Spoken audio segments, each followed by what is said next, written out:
supervisor for the Florida History and Genealogy Library. Before I introduce our speaker, I'm just going to speak a little bit about our department and some genealogical societies we have. First genealogical society we're going to give a shout out to is the South Bay Genealogical Society.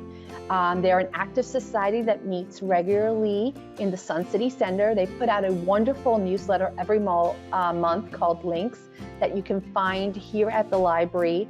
For more information, please visit their website, which is here on the screen.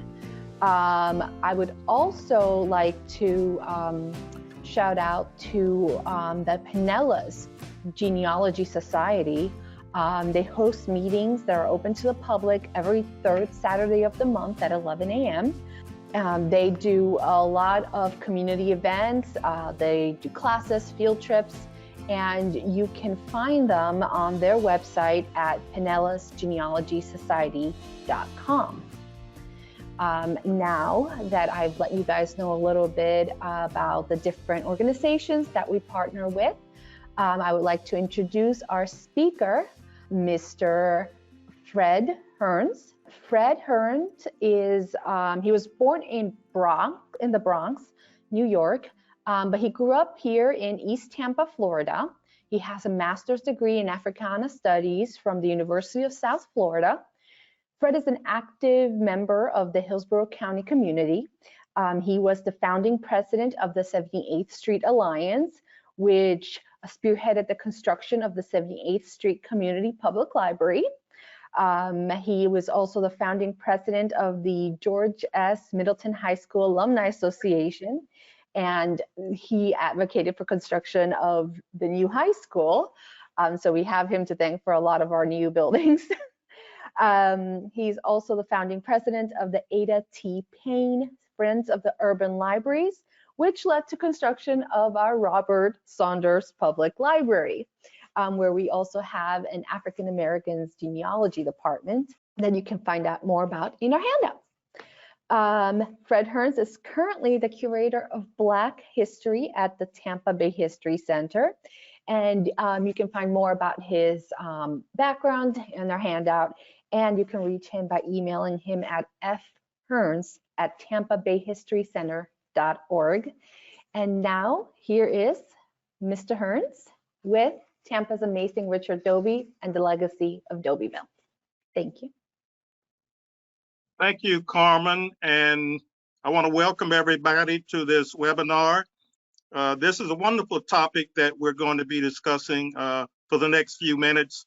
Tampa's amazing Richard Doby and the legacy of Dobyville. Let me say also, on behalf of the Tampa Bay History Center, we really enjoy doing programs like this to inform the public about the amazing history of African Americans, Black people here in Tampa, Florida.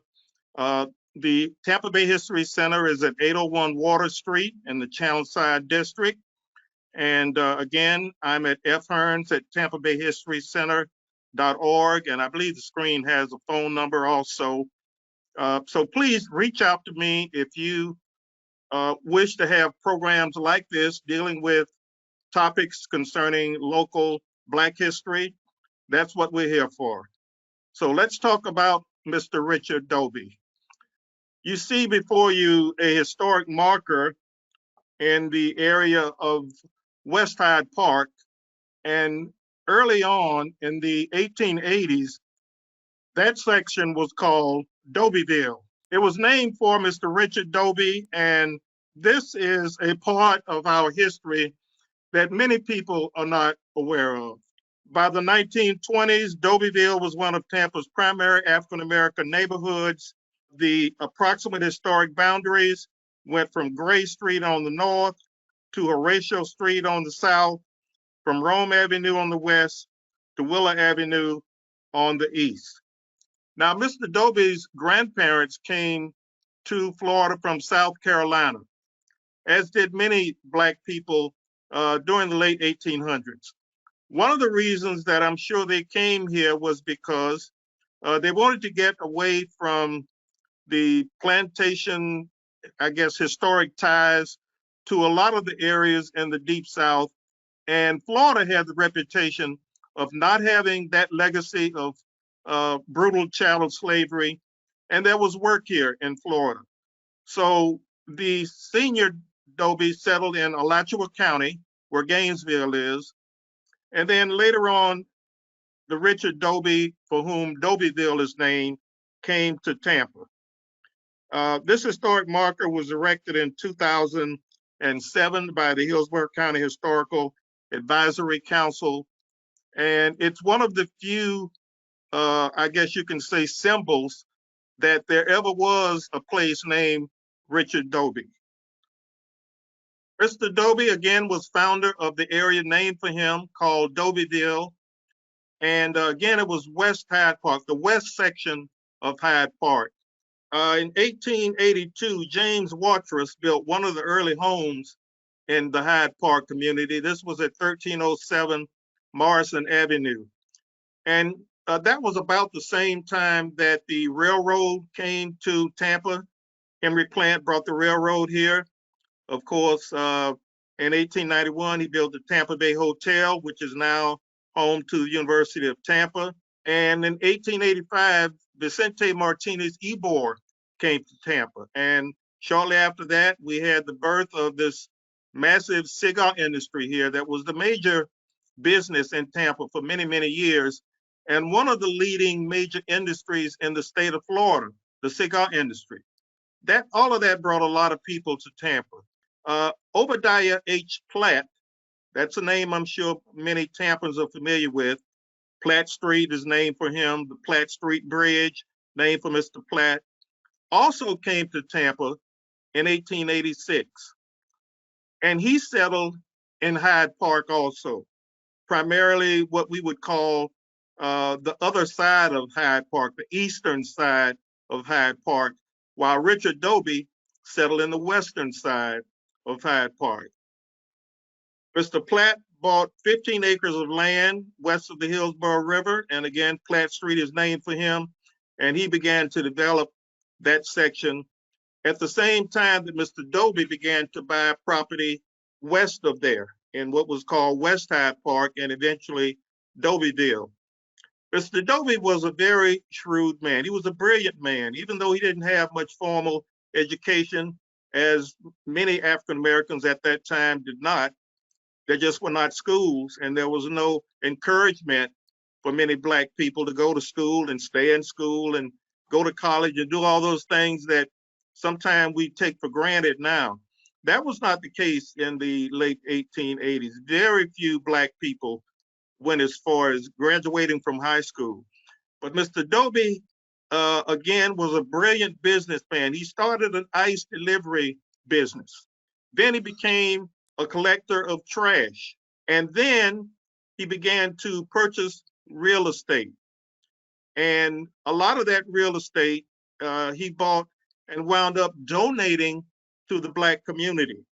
He donated the land for the first school in the area, and it was known as Dobyville School or Dobyville Elementary for many, many years.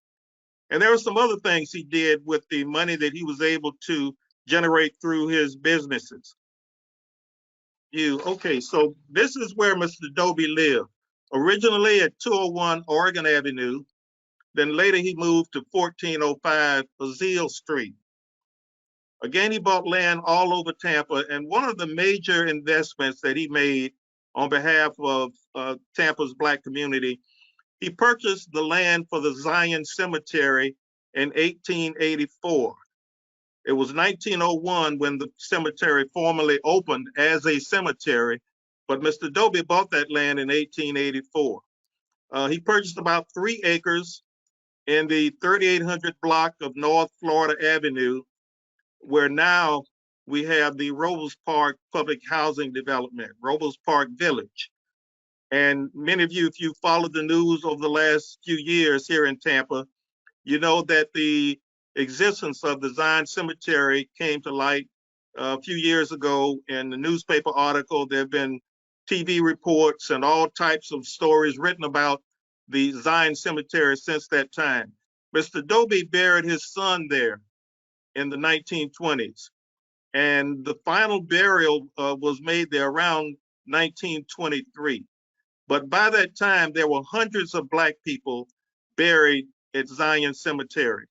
There have been many efforts to recognize and honor and pay tribute to those ancestors buried at the Zion Cemetery site. Sometime in 2023, there will be a historic marker.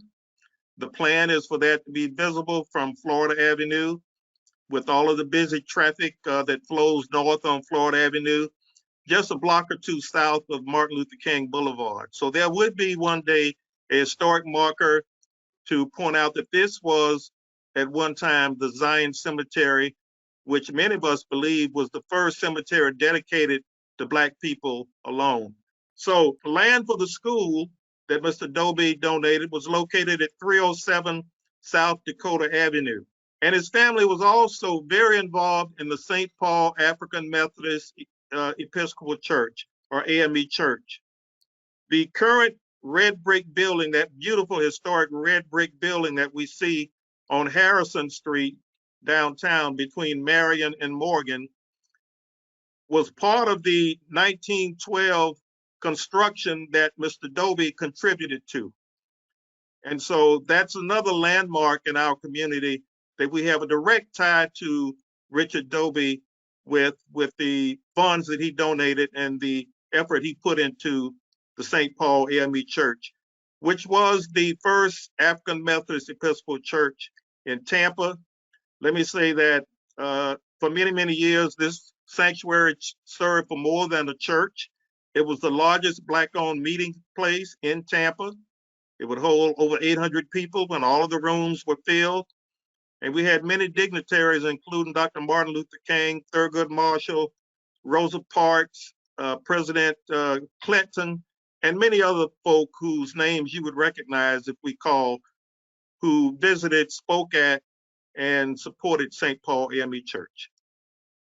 This is a rundown on his children. He had a large family, 5 sons and 2 daughters. His eldest was Amy Doby, born 1888. Then came James C. Doby, born in 1890. Richard Curtis Doby Jr., born December 11, 1892. Herman Parks Doby, born January 12, 1900.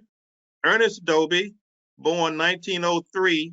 Unfortunately, he died as a very young man, sometime before 1938. Randolph Doby, born in 1905. And then Thelma P. Doby, born in 1908. And we also have the names of their spouses and the dates that they died. So a very large family, the Doby family, 5 sons, 2 daughters. This is Miss Tara Nealon, who is living in one of the houses owned by Mr. Doby. Now, we cannot say for certain that this was the home that he lived in for most of the time that he spent in this community, because he owned several properties, but this was one of them. We know that for a fact.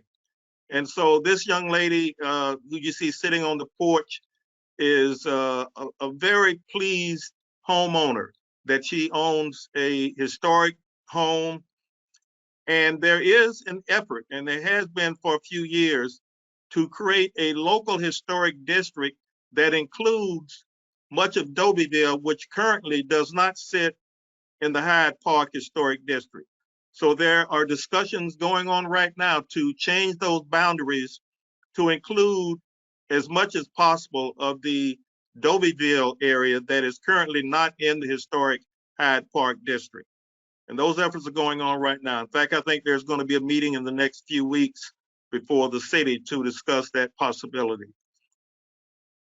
Now, the legacy of Richard Doby is, and I have a question mark here. Again, just a quick review of some of the things that this man did, and we can't cover it all. But again, we know that he bought those 3 acres of land for the Zion Cemetery in 1884, donated that land to the community for Black people who did not have a place that they could call their own for burying their dead. Again, 1901 is when the first burial took place at the Zion Cemetery site. And mind you, he could have named this Doby Cemetery had he wanted to, had he been looking for any personal accolades for it. But it was named Zion. 1927, 10% of Tampa's Black population lived in Dobyville. That's a lot of people. And at that time, the Raper Report, which is what it's commonly called, was published. And so we have a lot of information of what Tampa was like for Black people in 1927. We're only 5 years away from the 100th anniversary of the publication of the Raper Report, and I'm really hoping that we'll celebrate that 100th anniversary and the role that several Black people who were prominent at that time played in that report. Benjamin Mays at that time was executive secretary of the Tampa Urban League. And this was at a time when Mr. Mays was rising up in his national profile. Later on, he became the distinguished president of Morehouse College in Atlanta, Georgia. But before that time, he lived here in Tampa for 2 years, headed the Tampa Urban League, and was largely responsible for this study done in 1927. There were over 20,000 Black people living in Tampa at that time. And so that means that over 2,000 of them lived in Dobyville. 1987 is when the Leroy Selman Crosstown Expressway was completed. Of course, it was done in sections, but it was about 1987 when it came through the Dobyville area. Again, Dobyville currently is within the National Hyde Park Historic District, but again, becoming part of the city's historic district is very important for the future of Dobyville, to make sure that all those structures are protected, that they have that status, which is not easy to get, but it's certainly worthwhile pursuing. So again, 2 years ago, there was a real effort that continues today to include Dobyville in the boundaries. At that time, the boundaries were Platt Street from Bayshore Boulevard to South Boulevard, the Leon Street from South Boulevard to South Rome Avenue, which omitted much of Dobyville. So let me just fill in a little bit about Mr. Doby. I've given you a lot of information about him, but during the time that Mr. Doby had these businesses and was very good with his money, he didn't squander his wealth. He saved his money, he bought land, he donated money to his church, he donated land for a Black cemetery, he donated the land for the school, for the Dobyville school, and he was a successful businessman while he did all of this. There were people who were not happy at that time, and you're talking about, the late 1880s, early 1990s. There were people who were not happy with seeing Black folk rise to the level of prominence that Richard Doby did. And one story that one of his grandchildren told is that one night while Mr. Doby was in his home with his family, the rumor spread that the Ku Klux Klan was coming, and they were coming to get Mr. Doby. And sure enough, some people wound up at his front door.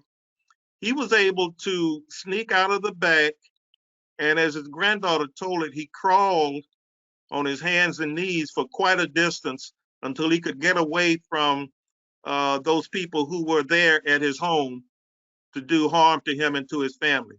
Mr. Doby walked into town, into Tampa, which meant he had to cross the Hillsborough River. Once he got there, he went to the sheriff and told the sheriff what was happening. The sheriff sent his deputies out to Dobyville to find the men who were intent on doing harm to Richard Doby, to tell them, leave Doby alone. And that story just resonates with me every time I think about it, because that took a lot of cooperation between Mr. Doby, the sheriff, and other authorities in the city for them to tell white men who were intent on doing him harm, leave Doby alone. I mean, that says a lot about him. So he had the respect of the power structure, of the white power structure. And he certainly had the respect of the Black community that he lived in and people who he went to church with and all of the folk who knew the legacy of Mr. Doby.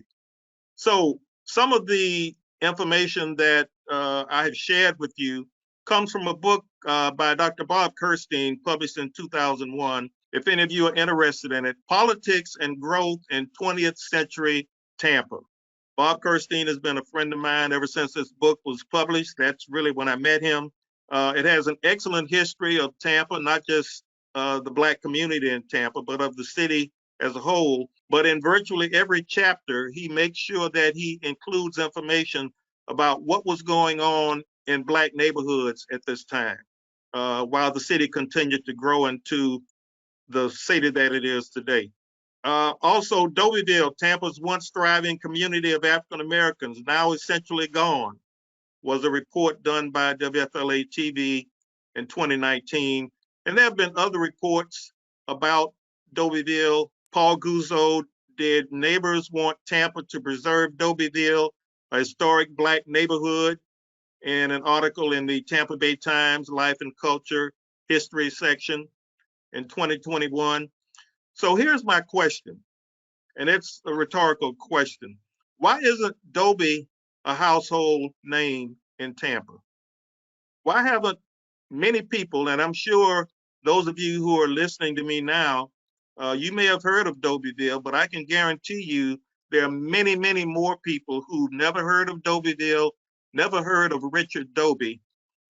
And here's the thing that I always point to. He came to Tampa the same year that O.H. Platt did. And while they were involved in different activities, perhaps in different parts of Hyde Park, and then their civic and community involvement, to be commended by both men. But we know very little about Richard Doby. If you notice, we never put up a photograph of him during this presentation because we don't know where there is a photo of Richard Doby. I've never seen one. No one I've talked to has ever seen one. His family members who were interviewed over the last few years don't have a photo of this great man. How can that be? But what we can do is talk about the things that he did, which we've done today, and encourage you to do research. The references that I've mentioned, they're available for you to start your own investigation of the things that Richard Doby did. And one final story I'll tell, and I think we may have some comments in the chat. We do. We have some great questions coming in. Good. A few years ago, actually more than a few years ago, maybe around 2005. Some of you may remember if you were in Tampa at that time, we had some issues on 7th Avenue in Ybor City with young people late at night, after 11, after midnight, some of them, going through the streets and disturbing some of the people who were there to enjoy themselves for a night out. And the city was contacted about this issue. What can you do to get these young people off the street? Many of them were underage, so late at night, on weekends, on Friday and Saturday nights. And so at that time, I worked for the city of Tampa. Our Department of Community Affairs, went out to what was then called a teenage nightclub. And of course, there was no alcohol served there. There were just soft drinks and water and chips and that type thing. But they played music that young people at that time loved, and they danced until midnight, I think, is when the club closed. But once they left the club, that's when the issue was, as they were going through the streets. So to make a long story short, many members of my staff went out and we were there, and we helped to escort the young people from those clubs, well, from that club when it closed, safely through Ybor City and back toward their homes. And so that issue was resolved within about a month, I guess. It was one of Richard Doby's descendants who managed that club. And I had several conversations with him, and I said, you know, for the great things that Richard Doby did, for you to be part of his legacy, part of his tree, do you ever think about maybe what could have happened had he not been harassed for being a Black man who was doing well in business and maybe he could have left a financial legacy behind him. And he said, you know, I do think about that, but I just have to do the best I can now with what I've got. So with that, I'll end my comments, and let's take some comments from the audience. We'll get that Q&A started. I have my friend Shannon joining me today, who's going to start reading us some of these great questions that have been coming in. Is 201 Oregon Avenue still standing? Is that where the young lady was in the home? I'm not sure. I'm really not sure if it's still standing. I'm not sure of all of the addresses. Why didn't the city include Dobyville in the local Hyde Park Historic District? When a property is included in local historic district, it puts a lot of requirements on the property owner. So there's certain things they cannot do. They have to maintain the historic integrity of the building. So if it's got a tin roof and that's close to what it had as far back as we can trace the history of that facility, you need to replace it with a tin roof and so forth. I'm not the expert in this area, but I do know that there have been some property owners who have sort of resisted having those extra requirements put on them. Many times it results in extra expense. You know, in some cases, they'd probably rather just tear the property down and put something else in its place. So I think that may be some of the reason for some of the property owners resisting and speaking out. There have been some who've spoken out at city meetings, public meetings, against making it a historic district, while there are some other property owners who love, like the young lady who we showed sitting on our porch, who love the fact that it's a historic building and would love to keep that designation in that area, or get that designation in that area. So there are pluses and minuses to it. Is it true that a majority of the residents of Dobyville were domestic caretakers for Bayshore Boulevard and South Tampa homes?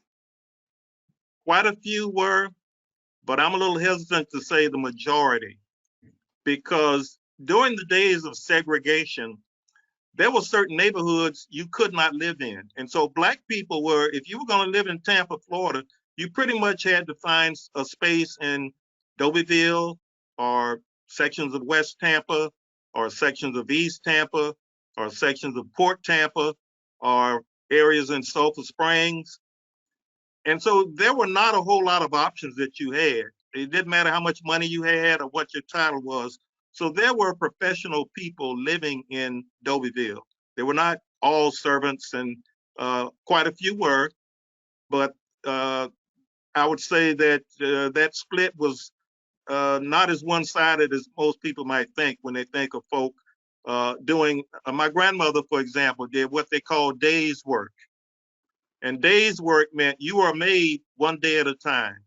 And so whoever you worked for, they paid you at the end of the day, and you might or might not come back to that house ever. You may do days work somewhere else. And so they didn't have, you know, many rights or benefits, so forth, but they did what they had to do to bring money back and put food on their table. So a lot of those folk, yes, were in that situation. They were laborers, and there were women doing domestic work, because it was within walking distance, you know, of Palmacia, where a lot of people lived who could afford to have hired help come to their homes. So I would say it was a mix of Black people who lived there. Why is it important to include Dobyville in the local Hyde Park Historic District? Well, from a historian's perspective, you know, I always like to see historic districts created, but I also see it from the viewpoint of landowners who maybe have a plan, and they've invested in their property, and they have a certain way they like to do things, and having a historic district requirement put on property they own, again, could cost them a lot of extra money, whatever. I see both sides of the argument, but here's the thing. We have lost so much tangible Black history in Tampa that I'd love to see us save as much as we can that's still standing. We have torn down almost entire neighborhoods, and new development has come in. And of course, that's progress. We understand that, but we haven't saved enough to say, this is what was important to us. This, to our culture, was at the heart of who we were and what we stood for and what we have to show our children and our grandchildren. I can say this: many years ago, when I worked for the city of Tampa under Mayor Pam Oreo, and we had a conversation about that. And at the time, we knew that Central Park Village public housing was going to be torn down. And I advocated for a park. We already had the park, but that Perry Harvey Park be just infused with Black history and plaques and all types of information, beautiful artwork, public art that told the history of Tampa. And so that was done. That mayor did that. And that's important because now we have beautiful public housing all over the city. Encore, East Tampa, West Tampa, Main Street is being transformed. But what about the history of those areas? So the few historic buildings that we still have, we primarily have churches that are historic, that are still standing. But the few buildings we still have, I would love to see as many of those preserved as possible. Why doesn't Tampa talk up or consider pioneers who are people of color important to Tampa history? We never hear these stories. Well, that's what the Tampa Bay History Center is all about. And that's what I'm all about, trying to share those stories. Now, we're getting ready to open a new exhibit at the Tampa Bay History Center by next summer. It will be open. We'll have a big public announcement going out before that happens. And we're trying to rectify some of the areas where we have not had as much tangible history. You know, museums exist on tangible objects. And so a lot of those objects were discarded. When people moved from their homes, they threw everything away. And so we don't have a lot that we would like to have, but we do have some historic objects that are going to be on display here at the Tampa Bay History Center. I'm available to go out and do talks to groups whenever I can and try to share some of these stories and connect with people who have done research. You know, there are some folk who've done their family history research. Genealogy is a wonderful profession. Carmen, I want to really congratulate you all for what you do. And, you know, you supported us at the History Center. We're going to be working together again, I'm sure, on future projects. So I just ask people to take note of your family history and your church history and the history of your school and those type things. And so that's how we can bring to the surface those things that many of us aren't aware of right now. Is there any push to revitalize that neighborhood? Oh, wow. Good question. I'm not the one to answer it. I would not be surprised because just look around Tampa. There's hardly a neighborhood you can find where you don't see new houses coming in, condos coming in, townhouses coming in, single family homes being built on lots that have been vacant for years. So at some point, that would not surprise me. Again, that's why there are some folk who are pushing for a historic designation of Dobyville, the old Hyde Park area, the western part of old Hyde Park. That's why they're pushing for it. And it doesn't say that new construction can't come in, but I think what we can look at as the best example is the Barrio Latino Commission in Ybor City, and how any new construction in Ybor City has to be approved by them. You know, we went through this process with the new Robert W. Saunders Public Library. You all remember that, I think. And the Barrio Latino Commission, actually everything they recommended is what we wanted anyway. By we, I mean the Ada T. Payne Friends of the Urban Library and the Robert W. Saunders Library Foundation. So they said the new building's got to be red brick. We wanted red brick. It's got to have square windows, you know, trimmed in white wood. We wanted square windows. So you look at that library, the Robert Saunders Library, and then you go to Ybor City. It's technically in Ybor City, but you go around 7th Avenue, 8th Avenue, and look at those buildings that are 100 years old, and you'll see the resemblance of the similarity. So that's kind of what historic designation does. And then the Barrio Latino Commission is sort of an enforcement arm.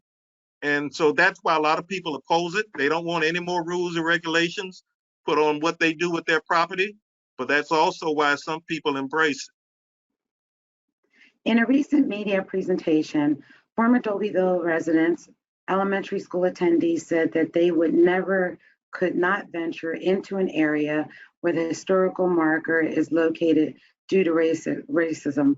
Should it be moved? Should the marker be, I'm sorry, should what be moved?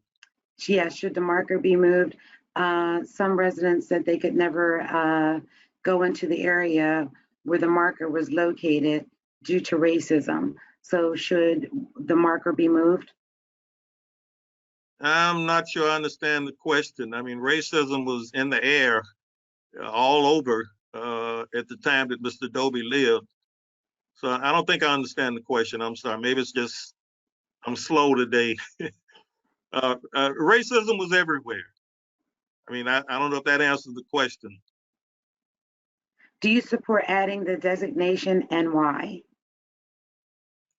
It's not my call. I think that was a follow-up to the eminent, to the oh, okay. Eminent domain. I think we covered that one already. It's not my call, but if it was, I'd probably be in favor of historic designation all over this city, but it's not my call. And remember, you're asking someone who's vested in the history of this city and who believes that, you know, we need to tell these stories. President Kennedy passed through Dobyville when he was here in 1963, 4 days before he was assassinated. He passed through down Kennedy Boulevard, right through Dobyville, which extended on the north and the south side of Kennedy. You know, Dobyville extended beyond just south of Kennedy. It was also, part of it was north of Kennedy. So that alone is worth, I think, saving something there. The marker is nice, but the historic designation of that community would mean a lot more to the people who are advocating for it. My job is to tell these stories and try to make sure that people have historic information as they make their decisions. That's what I do.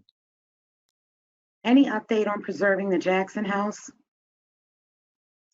Wow. Wish I had better news to give you. I can tell you one thing, even after the last storm, it's still standing. So no, right now there are discussions being made at a higher level than where I sit. My hope is that everyone will come together very soon so that construction can begin, or reconstruction. That property, as you know, is the last Black-owned hotel or extended stay motel, whatever you want to call it. I mean, some people would come and spend one night, some people would come and spend months.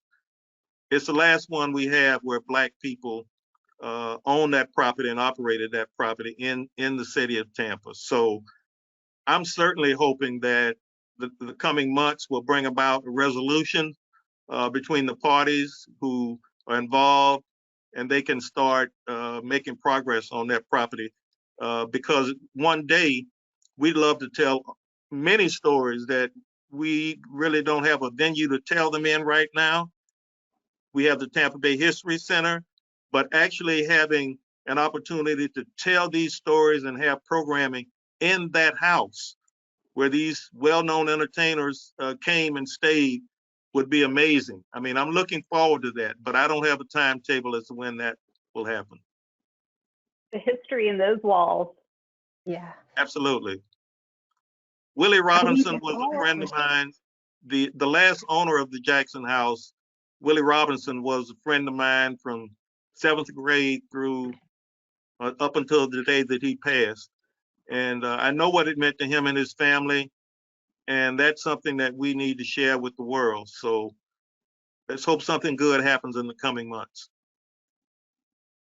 I think that is the end of the questions that have come in so far. I think Carmen's going to tell us about another library resource. I have a question, actually.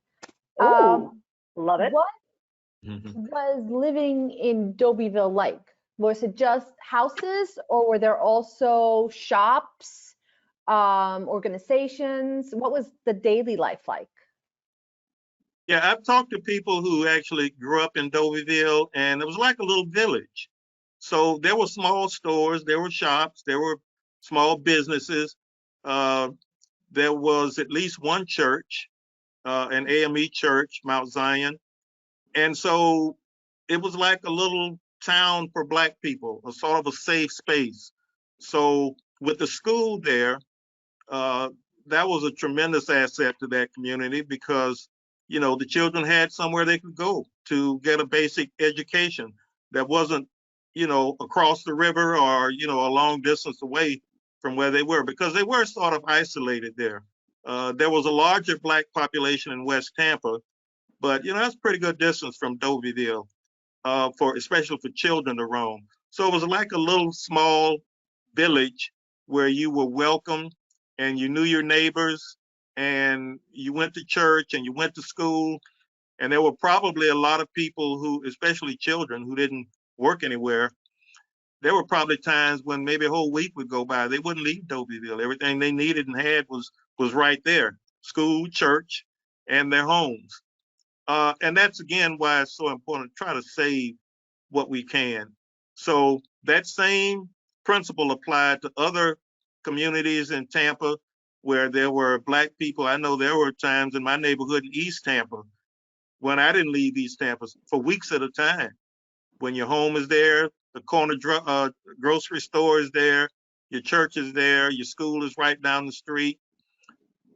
There were times when, and maybe this doesn't apply so much to Dobyville, but I know there were times in East Tampa where I grew up, maybe a whole week would go by. I would only see Black people because all of the teachers were Black and everybody I came in contact with in my little hamlet was Black. And I'm sure a lot of that applied to the people in Dobyville. But again, they were walking distance from, you know, the other section of Hyde Park and Palmacia. So they probably didn't go too long without seeing people from other ethnic groups, like we did in East Tampa. Okay, and I have one last question. Why did Dobyville decline? Like, why is it, what happened to it? One of the major reasons, if I can only point to one, would be the Crosstown Expressway. But even before that began, people began moving out of the neighborhood when the original owners died and many of the children were not interested in staying there. And there were other opportunities, you know, in the 1960s with the Fair Housing Act becoming law in 1968, which said you can live anywhere you want to live if you've got the money, if you can afford it. So a lot of people who had been locked into these Black neighborhoods moved out in the late 60s because they could, and because employment opportunities became better than they were certainly for their parents. And many of them had high school and even college training, so they could get a better job. They could move to a nicer neighborhood, so to speak. They could kind of get away. Same thing happened in Ybor City with a lot of the original owners moving out after World War II. And so there were a lot of reasons, but you know, Leroy Selman was a dear friend of mine, knew him for many, many years, loved that guy. But the Leroy Selman Crosstown Expressway was sort of like the final nail in the coffin for Dobyville as that intact community when so many homes were displaced when it came through.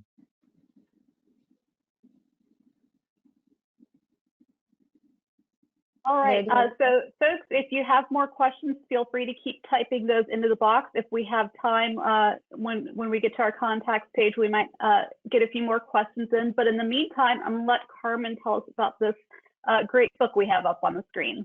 All right. And thank you, Fred, for your answers.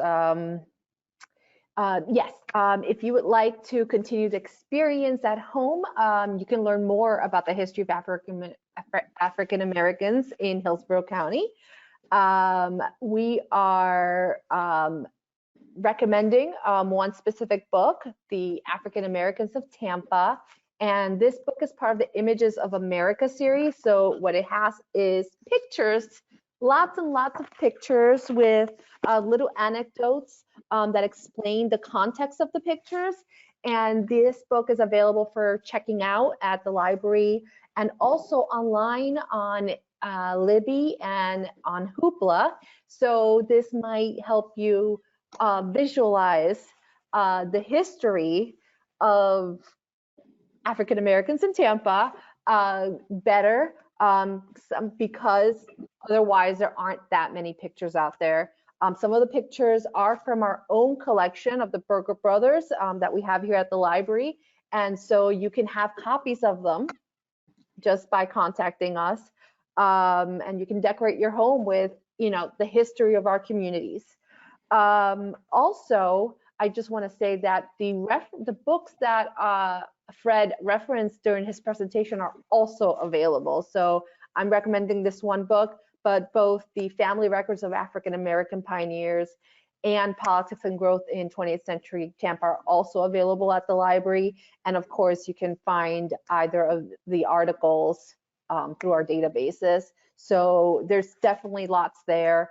And there's more about African American genealogy, African American history, and everything else through our website. That was a lot of shouting out. I'm sorry. Mm-hmm. Comment, hey, we if I can love to shout it from the rooftop. If I can say also, African Americans of Tampa is on sale at the museum store here at the Tampa Bay History Center. And Ursula Odom, who authored that book, with a lot of assistance, I know, from Doris Ross Reddick, Ms. Reddick, dear friend of ours. But Ursula also does the Central Avenue walking tour. And the tour starts very near the Saunders Library and goes all the way to the old Central Avenue district. And let me just say this, put in a plug real quick. Black History Month, which we know is February, the Tampa Bay History Center is having our second annual Black History Month reception. It's going to be Friday, February 24th, 2023. Our guest speaker will be Mr. Derek Brooks, NFL Hall of Famer, former Tampa Bay Buccaneer. And we're doing this program next year because next year will mark the 20th anniversary of the Tampa Bay Buccaneers winning their first Super Bowl in 2003. My, how time flies. It was 20 years ago. It doesn't seem like it was that long. So we're going to be celebrating the Bucs. We're going to be having a wonderful message coming from Derek Brooks. Dr. Bernard Lafayette, a native of Tampa, will be there, and we'll be presenting the second Dr. Bernard Lafayette History Award. And we're just so pleased that the community supported us. It was a sellout event last year. I expect the same thing next year. Please go to our website, tampabayhistorycenter.org, and you'll get ticket information there. Speaking of contact information, I'm going to have our library contact information up on the screen here. If you have any questions about this program, anything else that the library does or you want the library to do, hcplc.org/contact. That has all of our contact information on there, including our phone number, 813-273-3652. But remember, we've also got that great Ask a Librarian resource on there that lets you chat or text message in real time with one of us, one of your local Hillsborough County librarians. It's a great way to get some research started, find out about resources, and you don't have to pick up a phone to call. Not all of us like to get on the phone anymore, so you can text or chat with us that way. Along that same vein, if you have genealogy questions, the Florida History and Genealogy Library has its own email address, lib-fhgl@hillsboroughcounty.org. Send those great research questions in there to get started on that. They would love to help. And check our calendar for upcoming classes and events, hcplc.org/events.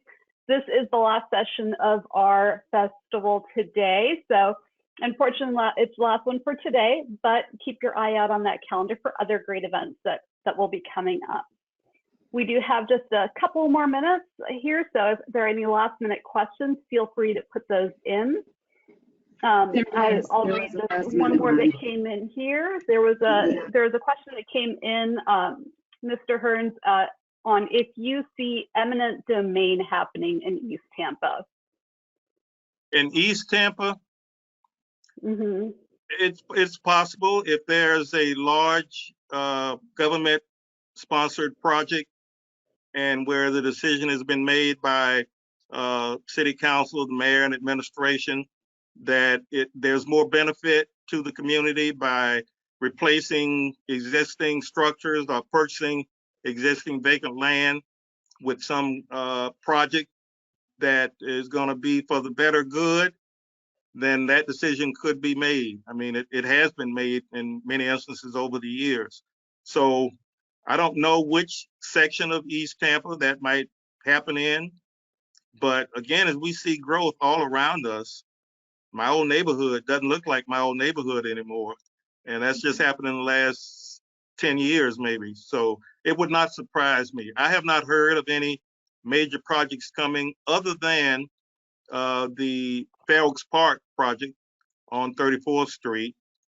And there may be some eminent domain involved in that of purchasing some private property. But other than that, I'm not aware of any other major project coming, but it's certainly possible.